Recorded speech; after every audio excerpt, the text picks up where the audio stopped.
এই সমষ্টিটো আমি কোনো কাৰণতে এৰি নিদিওঁ যে এই আসনখন আমাক লাগিব, ভৱানীপুৰ সৰভোগৰ আসনখন আমাক লাগিব। মই প্ৰস্তুত আছোঁ, মই নিৰ্বাচন যিকোনো কাৰণত হ'লেও মই খেলিমেই আৰু এই চিটটো আমাক দিব লাগিব। আমি কোনো কাৰণত কোনো ধৰণৰ আমি কম্প্ৰমাইজ নকৰোঁ আৰু অন্যথা আমি টিকটবিহীনভাৱে হ'লেও ইয়াত নিৰ্বাচন খেলিবৰ কাৰণে প্ৰস্তুত থাকিম। এই আসনখন আমাক লাগিব নিশ্চিতভাৱে আৰু ইয়াত আমি প্ৰতিদ্বন্দ্বিতা কৰিমেই।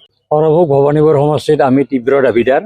আমি ইতিমধ্যে যে আমাৰ কেন্দ্ৰীয় সমিতিক আমি জনাই দিছোঁ, আমি সৰ্বসন্মত আমি সিদ্ধান্ত দিছোঁ, প্ৰস্তাৱ দিছোঁ আমাৰ সমষ্টি সমিতিৰ তৰফৰ পৰা যে এই আসনখন আমাক লাগিব, ভৱানীপুৰ সৰভোগৰ আসনখন আমাক লাগিব। শ্বহীদৰ সমষ্টি এইটো, গতিকে এই সমষ্টিটো আমি কোনো কাৰণতে এৰি নিদিওঁ।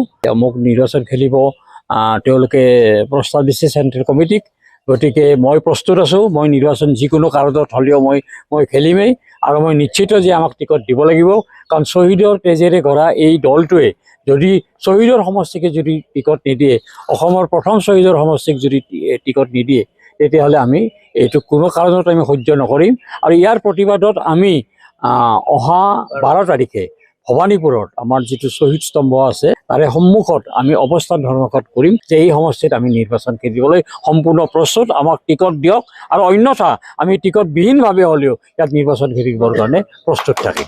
এই সিদ্ধান্ত আমি আজি লৈছোঁ আৰু এই চিটটো আমাক দিব লাগিব। আমি কোনো কাৰণত কোনো ধৰণৰ আমি কম্প্ৰমাইজ নকৰোঁ। আমাৰ দলৰ কথা আমি দাবী কৰিছোঁ আমাৰ অসম গণ পৰিষদ দলক আমাক টিকটটো আমাক লাগে, কাৰণ যোৱা বছৰ আমাৰ এই সমষ্টিটো যেতিয়া আমাৰ পুৰণি ভৱানীপুৰ সমষ্টিৰ কথা কৈছোঁ, 21ক ভিত্তি বছৰ হিচাপে গ'লে মাননীয় মুখ্যমন্ত্ৰীয়ে কৈছিলে এইবাৰ টিকট দিয়া হ'ব। 21ত আমাক দিছিলে অসম গণ পৰিষদ দলক। তাৰপিছতে বাই ইলেকশ্যনত তেওঁলোকক আমি কৈছিলোঁ যে আমাক দিয়ক, আমাক খেলিবলৈ দিয়ক, কিন্তু বাই ইলেকশ্যনত তেওঁলোকে AIUDFৰ পৰা বিধায়ক আনি পেলাই তাত মানে বিজেপিত যোগদান কৰি সেইটো মানে তাত খেলিবলৈ দিলে। তেতিয়া আমাক কথা দিয়া আছিল যে এই সমষ্টিটো অহাবাৰ আপোনাক লোকক দিম, দৰকাৰ হ'লে আপোনাকেই দিম, মাননীয় মুখ্যমন্ত্ৰী মহোদয়ে কৈছিল, মোৰ নাম উচ্চাৰণ কৰি কৈছিল।